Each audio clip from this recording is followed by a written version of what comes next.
Hey guys, in this video I'm going to show you how to transform a sketch into a photo with Nano Banana. The first thing I want you to do is just open up a new chat in Google Gemini.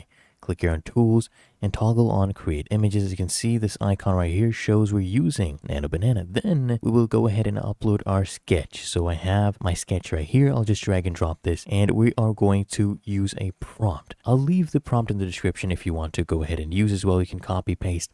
First, of course, we've uploaded the sketch image. Then we need to clearly describe the desired output. We need to specify details, textures, colors, lighting. Okay, we'll get into that. Let me just go ahead and paste in the prompt and submit this.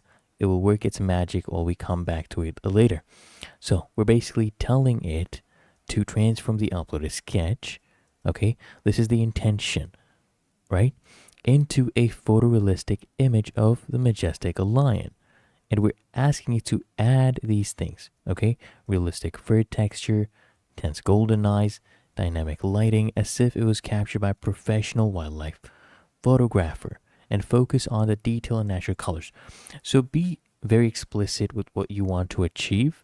Here we have the main intention, okay? So let's come back and see what Gemini has done. As you can see, it did a pretty good job, took into account all the details, and it pretty much looks the same. There you go, and that is how to transform a sketch into a photo with Nano Banana.